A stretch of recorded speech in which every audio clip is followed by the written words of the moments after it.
This is 2 Minutes About Time with Luke Allen and Robert E.G. Black, the podcast that takes a look at the film About Time 2 minutes at a time. I am Richard Curtis and I hope you enjoy it. And if you don't, well, you can just travel back in time 2 minutes and listen to something else. I'm one of your hosts, Luke Allen. I'm joined, as always, with my co-host, Robert E.G. Black. Hello. And our special guest for today, Aisling Walsh. Hello. So, Aisling, you able to briefly introduce yourself to our listeners? I'm a director and writer, film and television director and writer, living in London but from Dublin. And I have just recently made a film for BBC One called Elizabeth is Missing with Glenda Jackson, which was nominated for 2 BAFTA awards last week, one for Best Actress and one for Best Single Film. And by the time this episode's out, the results of the BAFTAs will have come in as well, so who knows? And yeah, Elizabeth is Missing, if they're able to check it out on iPlayer or wherever. Is it available anywhere in the States or not yet? No, not at the moment, but it is available on iPlayer, BBC iPlayer.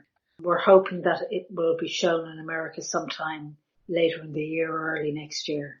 I really enjoyed it because I wasn't sure entirely going into it as to what it was going to be like and what it was about, but it was a real emotional journey, and it had that sort of intimate feel that you don't get so often with many films. No, and I think it was a very loved novel, when it came out, written by Emma Healy. It's her first novel, and I think she was inspired to write it because her grandmother, I believe, suffered from dementia, and that's inspired her to write it. And it was a very successful novel in 2014 when it came out. Very well loved by people.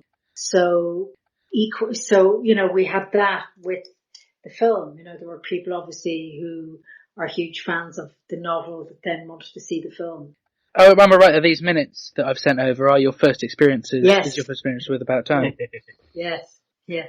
So, it's a fun an interesting few minutes when you don't have the rest of the context of the film. It's always great when we have someone on who hasn't seen the film. So, what, just for the listeners if you haven't said, we're looking at minute 116 and 117 today with a little nudge to 115 and a tiny bit of 118 because it's a weird week on this show. And we needed to give you a little bit of context for the montage. But, did you know much about what the film was about at all, or was this... No, not at all. I knew some of the actors in it. I've worked with Tom Hollander. He played Dylan Thomas in a film that I did that actually I won a BAFTA for in 2013, and he won a Royal Television Society Award for Best Actor. So no, it's not. Of course I know Richard Curtis's films, but I hadn't seen that film. This is one of the lesser known ones, but I believe it to be his best. It kind of slipped under the radar a bit, I think, because everyone expected it to just be a normal rom-com, so the fact that it had time travel and whatnot in it, kind of people... I liked that. I liked the idea that, Donald Gleeson narrated, and obviously in the few minutes that I watched, which are towards the end of the film, you get an idea of that time travel, and maybe he has the chance to put some things right or experience things again or look at things in a different way. I like that a lot, actually. And so over these minutes, we've got Ben Folds' brilliant song, The Luckiest, and it opens with him singing, "The stumbles and falls brought me here." And it is Tim leaves Mary alone in bed, and Tim carrying...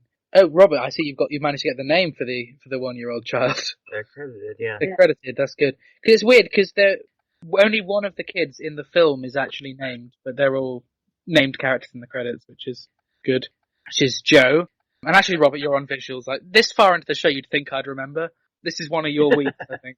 Yeah, montage. But I loved all of that. I loved that lovely family kind of thing, and Donald with because you see he's carrying down one child, then you see another, then you see actually the daughter coming down, who eventually, he brings to school, and you just think, oh, that's what Richard Curtis does so well, those family scenes and things look as though they're just happening, but I'm sure they're not. I'm sure they're very well thought about and very well rehearsed. It's like that montage that we go into, and I think it's 117, all of those great people out in the street, and it starts with the kids in the Lido, and the girls with the 2 white dogs, which are amazing, and then Tom Hollander coming out and getting that bottle, or Into the trash. into the trash can, But that's what it's just that lovely feeling of atmosphere, and that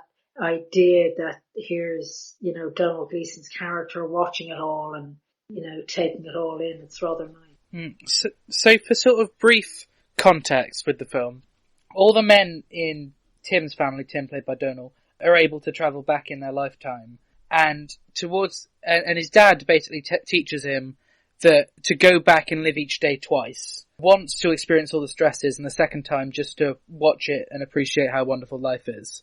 And so at this point in this montage, I think as he said in 1:15, he just decides to live each day as if he's chosen to go back to that day. And I mean, that, according to Richard Curtis, was where the idea for the film started. The idea of, if you could have the choice, if you knew you had one day left on Earth, you wouldn't choose a wonderful, spectacular day, you'd choose a normal day, and it's about how important and wonderful the normality of life is. And it is such a, I mean, you won't have it as much with this being your first experience with the scenes, but I'm normally already majorly in tears throughout the film, and this point, I feel like every shot in the montage just makes me cry more. Even Tom Hollander throwing the bottle in the bin, it just, I don't know why, but that little smile he gives at the end, when how relieved that always just makes me, oh. So, Robert, would you like to explain everything in the montage? Well, I think even before we get to the details, Aisling, you wouldn't know this, but this is sort of an echo of the beginning of the film, because he starts by describing his families with his parents and his sister, their rituals. That every day they have tea out on the beach behind their house, and they watch movies, every week, projected onto the wall of the house. And I can imagine this scene is maybe how every morning goes. He gets up, gets the kids ready, walks Posey to school, and then he goes to work. Because Mary probably still does some for work from home. She had an office in the house we've seen earlier. So it's nice. It's a nice echo. I think the one thing which was commented on, I can't remember who said it. It was one of the guests we had on at some point. A long line of guests. Who said that they were surprised at this point that we don't see Charlotte in this scene. So Charlotte, played by Margot Robbie, appears twice in the film, but is a significant character. That people sort of thought that they'd expected that she'd be here too. Because I think that would have been what would have separated it from feeling like a cameo. Yeah. Because Margot Robbie's scenes, although she wasn't famous at that point, Wolf of Wall Street was like a few months later, she's in 2 5-minute scenes that feel like 2 cameos. So I feel like if we just had a little glimpse of her at the end, it would have been like she was a proper member of the cast. Yeah, we get Joanna, who we haven't seen in half an hour in this montage. Yeah, no, Charlotte. And Harry as well, who... Mm-hmm. I mean, his is great. Harry's bit is brilliant, but how much is Harry actually in the film? Well, he has a whole little subplot, so that makes him more of a thing. Charlotte's was so early in the film, she's lesser. So I think he does that in quite a lot of his films, doesn't he? Has somebody amazing come in and they play a few scenes and then, disappear, and you're kind of wondering whether they're going to come back or not. Mm-hmm. I mean, I think the casting directors made amazing choices with this film. Like, we've got, Margot Robbie, Vanessa Kirby, Donald Gleason. These are all people who weren't very well known when the film came out. And then I would say I hope it was partially due to this film, but because this film didn't do as well as it could have done, I think they just genuinely happened to choose some amazing cast members that happened to go on to bigger. And I think also, people want to work with him as a director, Richard Curtis as a director because of his other films and, a lot of the films that he's written. I think they're very happy probably to come in and play a few very significant scenes in the story of the film. I guess the question is, of the Richard Curtis works you've seen, Aisling, do you have a standout favourite, or do they all sort of mould into one? No, they are, they are, no, I mean, everybody loves Love Actually. And, Four Weddings. They're the 2 that I probably know best of all. And, I think what's interesting with his films, when you kind of look back and you've seen them, he writes incredibly good roles for women, actually. Yeah. If you think of all of those films, they're really rather interesting roles for women in his films always. I think definitely. Weirdly, it's been both a compliment and a criticism we've seen. We tend to do a segment each Monday, in each Monday episode, this will be a Monday, so we'll do it at some point later today, wherein we go and try and we look at a bad review for this film and look at what people's issues were with it when it came out. And some people love how he writes women, and other people hate it. And I think what it is it's not obvious. He gives these characters depth. Like, Mary isn't in this scene much, in the film, that much, Rachel McAdams' character, really. Although the film seems to center around her as, like, one of the leads, we don't see as much of her as you'd expect. But in those little moments, especially through analysing this, like, me and Robert have noticed that her character is so well-formed and so consistent. And but that's what he does. He gives them a kind of complexity that, you can, relate to, or, I mean, maybe everybody doesn't see it like that. I think he gives them quite an amount of depth, it's interesting, and that's how you get those actors to play those roles, and very often they're actors that you don't necessarily think about first off. Would you have thought about Rachel McAdams in that film? Probably not. Margot Robbie? Probably not. Vanessa Kirby, maybe, and that's why I think they want to be in his film. Yeah, there are so many actors who I think would just jump at the opportunity to be asked to work with Richard Curtis. I am definitely, when things get back up and running, if I hear Richard's doing a film, I am definitely getting in contact and saying, like, can I be an extra? Can I be a runner? Because just the little clips that you see of what it's like behind the scenes, it's just fun. It just looks like everyone's having a really good time. Yeah. And as I said, all of those things that are kind of grabbed moments, somebody observing this case, Donald Gleason observing the day, and maybe we've seen hints of that earlier. Maybe he's looking at things in a different way. They look as though they're grabbed. They're not. They're kind of beautifully set up and then kind of made to look as though they're moments that are just grabbed. That's what he does so brilliantly. Yeah, and I mean, I guess the other question is, you being actually the first Irish person we've had on here, what do you think of Donald's British accent? It's pretty good, isn't it? Yeah. It's not something actually that I think Irish people do very well. It goes against our kind of pattern of speaking in a way. Like, we do American much easier somehow.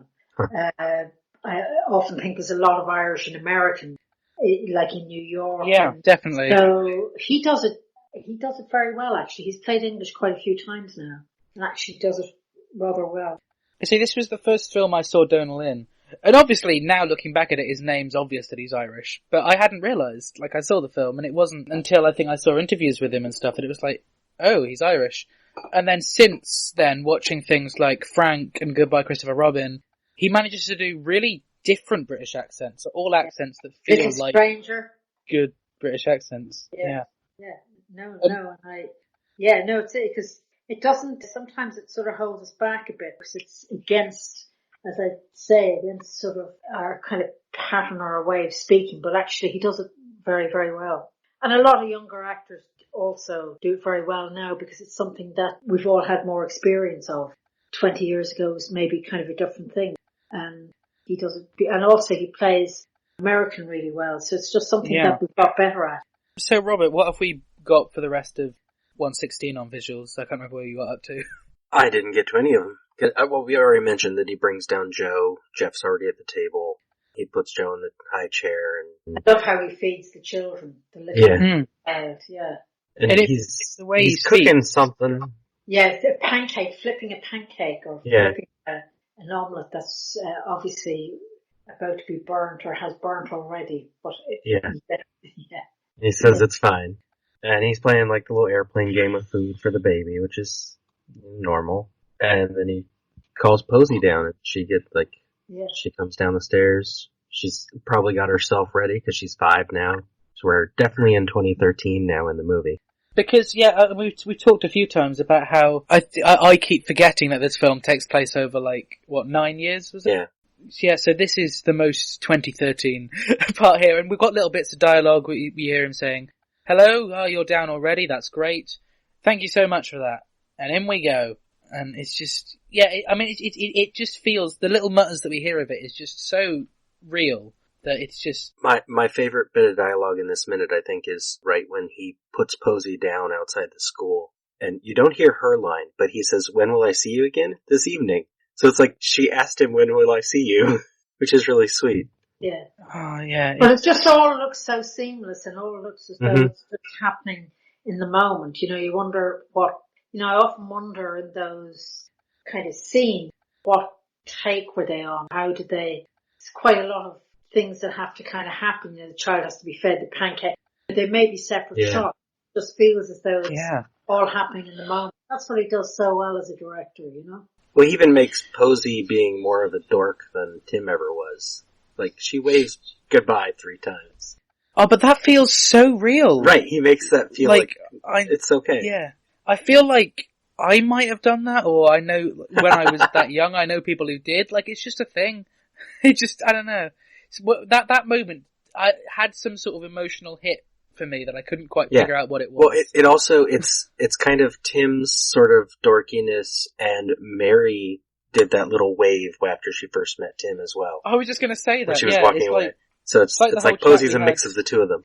It's like the whole chat we had about how, well, this film being about love, but about all kinds of love, being family love and friend love. But we talked about with rom-coms about the idea that if she looks, you know, if she turns back after you walk away, then you got the then girl. It's meant to be. So it's almost that with family love, the idea that she keeps turning away to see him. Yeah, she turns back. She even leaves into the next hallway and comes back for that third one. Mm. And then he starts narrating as she's over the waves. That's you. Have we got anything before we see her at school, actually? Because we went from the house to the school. No, because the montage of all the strangers and stuff comes after she's at school. Yeah. So Tim says, we're all travelling through time together, every day of our lives, and all we can do is our best to relish this remarkable ride. Which is, I mean, it's good that that line actually finishes on 116. Oh, and Robert, I already see you made note of one of my main points for next minute. That's fine. So are we ready to go straight into 117? Yeah. So actually, Robert, it's your visuals again. Back to you. And because the listeners would know I've been obsessing about locations, this minute bothered me. Because so many of those locations, I have no idea where they are. Because they're so up close. The listeners may also be interested, I guess we can say it, whereas normally each week we have one guest on for the whole week, today we're recording one episode with Aisling, and Wednesday's episode will be with the location manager for About Time, so we get to ask him these questions. Yes. Because we get... I think it's just the feeling of, you know, that day passing. I kind of wonder myself, obviously I'm coming from not seeing the film, but even at that, looking at that montage, I'm thinking, I wonder where that is. Is that near the school? How's he got there? What is that journey to wherever he's going? And you see him on his phone, don't you, towards the end? So I took it as all being part of a day or parts of a day that he's sort of revisiting. You know, school, he kind of goes somewhere and whatever, and then somehow Tom Hollander's character comes into it rather beautifully, and you're not sure, is he there watching him or is that something he's seen? It's rather magical. I did ask myself, are these places that are familiar to us? Are those girls in the park with the 2 white dogs? Is this something that we've seen? Are they 2 people that we've seen walking down the street? Or do you know what I mean? In the neighborhood, whatever it is. But you just go with because you're listening to his sort of narration, and you just sort of go with it, really. Well, some are and some aren't, which I think is what most of them are strangers that have not been characters in the film, but I think it makes it work because it's expanding the story. I think it's great, and I think what we said before about locations, they've been pretty consistent for the most part. I think the main issue you had was that they go to a train station from Mary's house, which is like 2 miles away. But even that I forgive at the end of the film because the last shot is the exterior of that actual station, so it's nice. Yeah. Yeah. But for the most part, the locations have been pretty close to each other, and you can imagine the walking distance and the routes. They're all near Notting Hill and Hyde Park. So you've got the kids playing in the fountain, a girl making a basket in the park, and then the note, which I noticed we both had, Robert, is that Rory, one of the characters in the film, is seen sit on a park bench reading the book Trash by Andy Mulligan, which was the next screenplay Richard Curtis wrote, which I'm halfway through watching at the moment. Have you seen it, Robert, or Aisling? I have not. No, I haven't. No. It's mostly in Brazilian Portuguese, which is weird. It was a bit of a surprise, and it doesn't feel like a Richard Curtis film at all. It's a good film, but it was kind of like, okay, it's a movie about crime and it's all spoken in a different language. Why on earth did they ask Richard Curtis to write this script? Maybe he decided he'd do something so different. Maybe he just really loved the book. I don't know. Yeah, he seems maybe. to have... Although isn't Rory's laughing while he's reading the book, right? Yeah. Yes. There's Is it not a been comedy? anything- There's no. It's really, really dark. Yeah. Like it's poor kids that working on a trash heap that find a wallet full of money and they get told that this wallet's worth something, but if they don't hand it over, they end up getting like tortured and whatnot. So what's he laughing at? I mean, I haven't watched the whole film, but I haven't had a single moment in the film that I've laughed at. Maybe there's some questions here about Rory. Yeah. I mean, production-wise, maybe he had no idea what book they gave him, and Rory laughing is a better visual than Rory looking sad. Yes, Rory and looking sad. from the school moment onwards, most of this was shot while Richard Curtis was ill and Emma Freud stood in to direct it. So maybe she didn't know. Or maybe is this what she did as the montage? Yeah, this was for the last days. And they may have tried a few things. And, she said, well, do one that's serious, one that's funny, one that's, I don't know. Yeah, and then you pick the order in editing, so it's... Yes. I mean, the book might be funny, I don't know, but the film so far isn't. So what did she direct? A few days or just a day? Just this one day, as far as I'm aware. Hang on, Emma said something to me about this the other day. She said, my favourite day was the last day of the shoot, which happened to be this scene.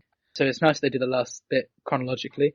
When Richard got ill and I directed it instead of him. Does she mean him with Posey? It seemed to be from about the school moment onwards. Richard Curtis said, I didn't direct any of this. Yeah.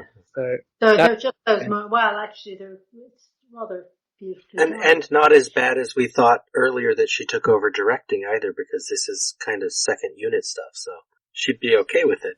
Yeah, it's not like a violation of union rules necessarily. And maybe because she's associate producer as well. She can jump in on that stuff. Might be some lenience on there. Yeah. And as it's such a family thing, as we said before, I don't think even if there was like a legal issue, anyone would have picked up a fuss because they would know Emma. They'd know the production. Those scenes are hard to do sometimes. They're sometimes the hardest thing to do. You're just looking for one more. There's the little girl in the white kind of cream coloured ballet dress. Yeah. Those moments are really hard to get sometimes. Yeah. And you don't know how they fit yet, but you have to make sure they're useful and evocative. Next one we get is a couple people kissing on a balcony. And then we get Kit Kat and Jay putting a baby in a shopping cart. They seem happy. But the baby's wearing purple. It is. Kit Kat is still wearing purple, but she has it covered. Her jumper covers the purple shirt. So she and the baby match as well. I bet it's Jay who's just telling her to hide the purple. No, he's also wearing kind of purple. His suit is a little purple. So, they're sharing the purple. Yeah. It's the family of purple now. And then we get a bike in the skate park, which that was one of the few locations I could get here. Probably Action Park. I'm not sure. A lot of this second unit stuff, as well as Emma Freud, was shot by Nicky Kentish Barnes, which is just a note that I had. Oh, he's one of the producers. Yeah, he's in the credits that come up before the roll. There we go. And he's produced Mamma Mia, Here We Go Again, so he's worked with Richard since. Well, does that count as working with Richard? Because Richard kind of just provided the story. Still counts, I guess. It's still, As a producer, yeah. Oh, And I think we talked about Scarlett Curtis a few times on here. I'm pretty sure she came up with most of the story for Mamma Mia, Here We Go Again as well. Oh. There we go. We see the business guy lying on the stone wall. Yep. I keep reading your notes, Robert. That's fine. On the fountain. Then we get the two women with their dogs, which, Aisling, you already mentioned. Yeah, they're lovely. Yeah. And then we get Harry coming out of a convenience store and in his robe. And he tosses the bottle over his shoulder and then celebrates when he goes into the trash. I wonder how many times they did that. 18. Oh, wow. Nice. Wow. Yeah. Yeah, I kind of knew it was him by the way he walked, You just sort of know. Yeah. I wonder did he get the bottle in every time? I think you're the second person we've had on who's worked with Tom Hollander. Harry almost hits the passerby with his bag first, and then, we get the nurses. Oh, that's right. They're good. Yeah, they're having a good time. Yeah. I imagine that this is like all the stuff Tim saw on like his lunch break, because these are all people like taking a break. Yeah, during his day, on his way to work or from, that you just, and it's a way of kind of revisiting that. These are the things you can see. These are the things he sees during the day. Whether it's first thing in the morning or at lunchtime or, on his wander about or whatever, yeah. I think it's great. And I am actually quite impressed, Aisling, with how you managed to recognize, watching that clip back with Tom Hollander. It's impressive that you've managed to recognize him for such a brief moment. But then I guess you work with him. Well, because I've worked with him, so. Yeah. I kind of thought, gosh, that looks like Tom. Yeah. I know that walk. But yeah, Tom Hollander does genuinely seem like a really nice guy from what I've seen and heard of him, which is weird considering how many nasty people he plays. But it's nice. I always find it weird whenever I see him in anything where he's being nice after him being... He's very, very horrible in this film, but kind of love to hate horrible. Yeah, he's fabulous. Yeah. So, I forgot what you said it was called. What was the project you'd worked with Tom on before then? It's called A Poet in New York, a film about Dylan Thomas. So he played Dylan Thomas, the Welsh poet, and the film was really about the last year of his life. He died in New York. He went to New York to perform one of his most famous pieces of work called Under Milkwood. He was on a tour out there and died in a hospital in New York, collapsed in the Chelsea Hotel and died. He was drinking a lot at the time. Yeah. Caitlin Thomas's wife wasn't with him. She had been with him on a previous tour and visit to New York, and actually on from there they did a tour out to, a few states. And she wasn't this time. She always said, she'd been with him, that wouldn't have happened. But, she eventually arrived over and he died in hospital in New York. Yeah. And where can our listeners find that to watch? Is there a go-to place to find that? I think you find it on YouTube actually. And the amazing thing with Tom is that, in order to, become Dylan, he put on 2 stone in weight, which was amazing. And, had just a really, just became so like him, and that Welsh accent and that way of speaking, and he was incredible. Chain smoker. And, and drinker, stood sort of performing his work, and a glass of whiskey in one hand and a cigarette in the other. So, Tom was, as I said, he won the Royal Television Society Award for that performance. And actually, one thing we haven't talked about is if there are any listeners who are a similar age to me and are living in England, then they have very likely seen on repeat your adaptation of Inspector Calls. Yes, which was... which I did in 2015, 15, I think. 15. Yeah. And I didn't, because in Ireland, we didn't study that at school because people do it here for GCSE, am I right? I think. Yeah. And actually that version of it has been seen quite a bit in schools. I remember the film, there's a film made in the kind of 50s. Is it the Alistair Sim one? Yeah. Yeah, I like that one. And your one, I like them both really well. So it was interesting to, just when you kind of read it and you see how, it was so relevant when I read it that day in 2015, the script came. I read the play. It's quite a short play actually, and it was, there's a huge sort of relevance to it. How people, how a series of events changes this young woman's life, if indeed it is the same woman. I mean, visually in the film it is, because you need to see her. Obviously in the play and, when it's performed in the theatre, I don't think you see her because he shows everybody a picture of her. It's all relevant to whatever their story is or whoever they think it is in their life. But in both the film made in the 50s and in the version I made, it is the one young woman. So it's, who's played by Sophie Rundle, who's people will know Peaky Blinders. I was going to say, I know her mostly, she was in episodes for a bit with Matt LeBlanc and I don't remember who else.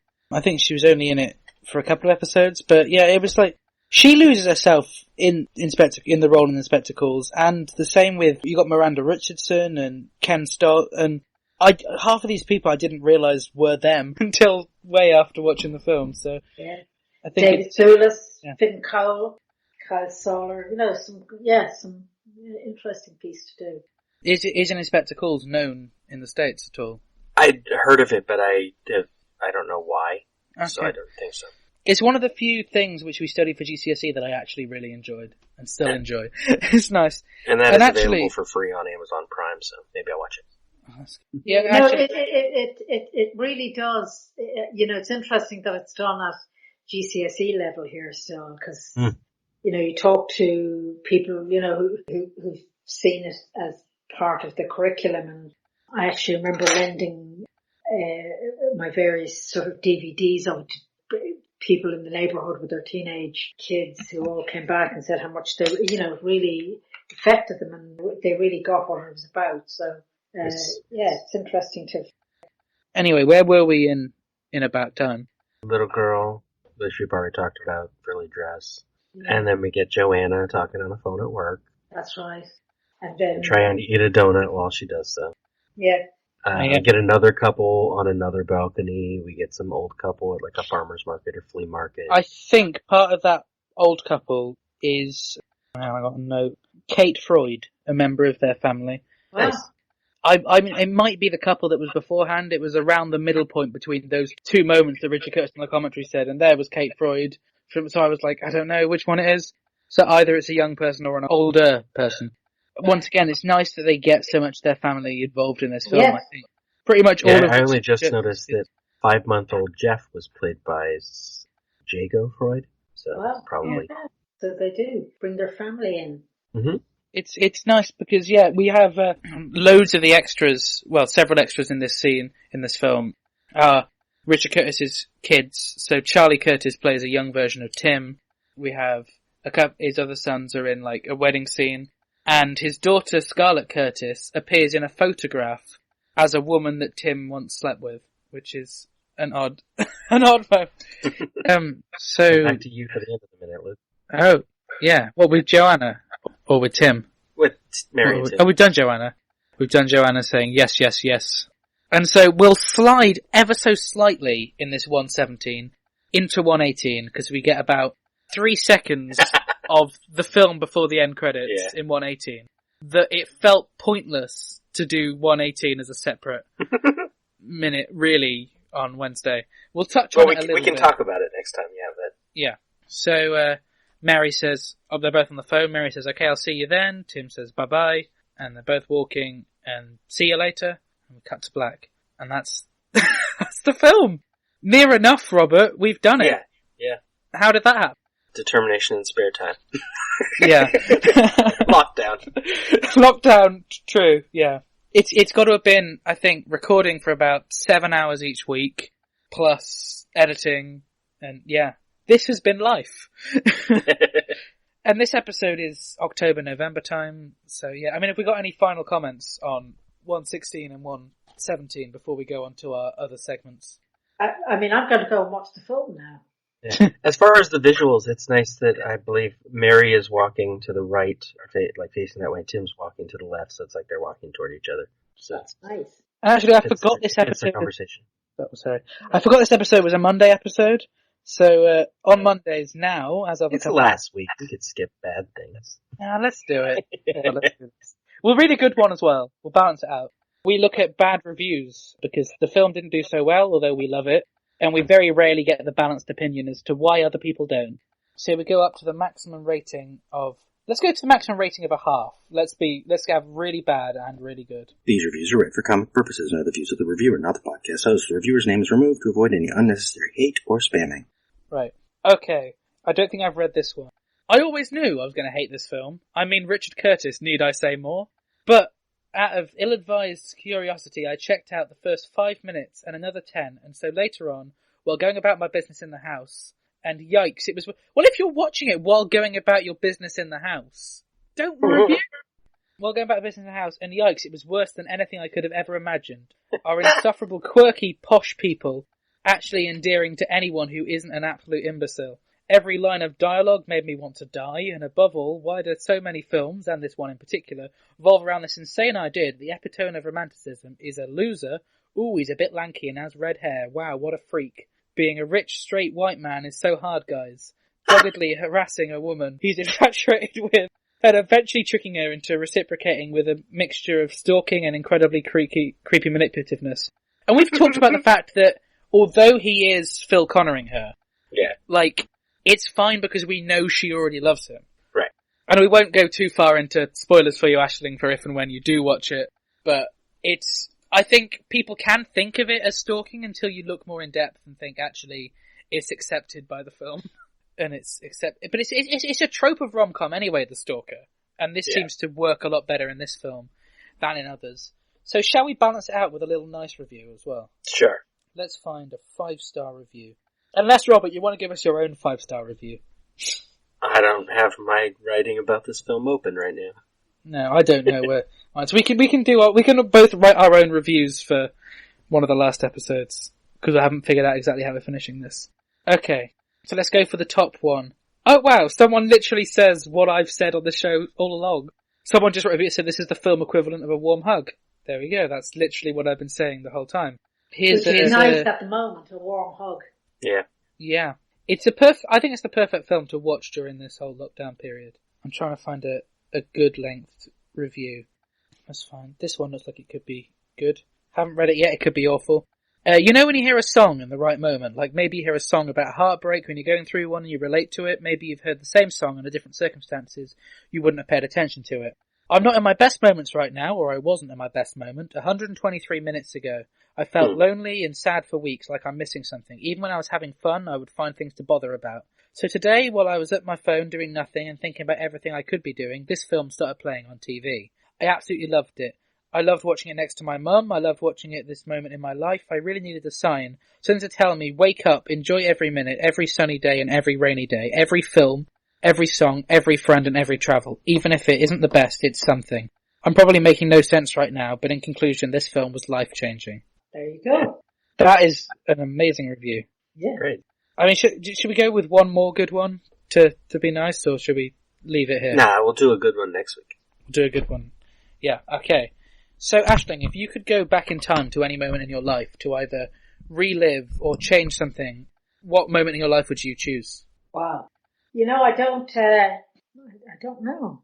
What would I choose to change? You know, probably quite a bit. It's funny because I don't ever really regret or sort of look back. And, I think of all the decisions I've made and they're probably, all right at the time. I don't know, probably way back in my childhood somewhere, That's kind of impossible to answer for me, I have to say. Yeah. I can't kind of think of a moment. I mean, there are moments I'd love to revisit again. When I was a kid and those fabulous long kind of days and summers and stuff. There's some days you kind of sit here and think I would love to go back there to when you were kind of 6 or 7 year old, no kind of worries in the world, no idea of what was going on. But to consciously go back and kind of pick a time that I would change, I don't know if I'd change anything. I think that makes sense. And that's actually, as you see sort of here, one of the end morals of the film really is... Yeah, that's the point. Yeah, that you don't need to, and how to just appreciate the little things. And so it's a good way to finish off one of our last moments of the film. Yeah. And it's interesting too in this lockdown time, how people have become, you just become very aware of how you can live with very little and how little you need to be content. I think that's kind of interesting. So, I mean, we've talked a bit about some of your films. Have you got anything specific to promote?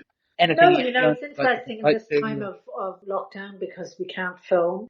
So people are really developing things, spending a lot of time writing and developing things and trying to move projects along. So I think we're looking at quite a few months away before I start on anything else, that's for sure. Things are at very early stages. So that's why it's quite nice with Elizabeth is Missing that it's still, we won Best Television at the Banff Television Festival in Canada last night. So those kind of things are rather lovely in this period where you're really spending quite a lot of time on your own.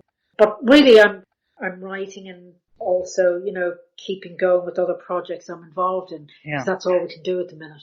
I can't see, for me, I'm talking about me personally, how I might film anything really for the rest of the year. Unless, things may have changed by the autumn. I think we just have to wait and see. I mean, as soon as this show is officially wrapped up, I'm going to try and put weeks aside to writing because I've been meaning to do it for ages, and this is I say this has got in the way, but that's not a bad thing, like the things this has led to. Yeah. I mean, like just today, a guest we had on the show a few weeks ago as this episode will come out is a musician who did a song that was featured in this film. And I was just chatting with him, showed him a video of one of my school choir doing Elton John's I'm Still Standing. He then sent Elton John that video, and Elton's now offered us all free guest tickets to whenever his next show is. And wow! The video's and going he recorded kinda, a response, which was great. Yeah, he recorded a response video, and it's going I mean, they're the things everywhere. that So sort of happen. beautiful. I did very well, which is how I met you, Luke. I did these sort of sessions an hour a day in the morning, actually. I thought I might do one a week on a Friday evening, and I got such a response from people I ended up doing it every day. But people just getting on Skype talking about their projects, see if I could help them or advise them or maybe look at their films or whatever it was. And I met a lot of really great people that I wouldn't have met otherwise. Yeah, I think there's definitely been some good things coming out of this. I mean, like, as a filmmaker, I think I said to you actually, my biggest influence has been Richard Curtis. So the fact that now we do this show, Richard Curtis listens to the show, recorded an intro for the show, sent us signed pictures, and basically overall knows who we are, which is just wouldn't have happened, and the Elton John thing wouldn't have happened, and goodness knows what else could have happened by the time this episode's out. No, that's great. Good.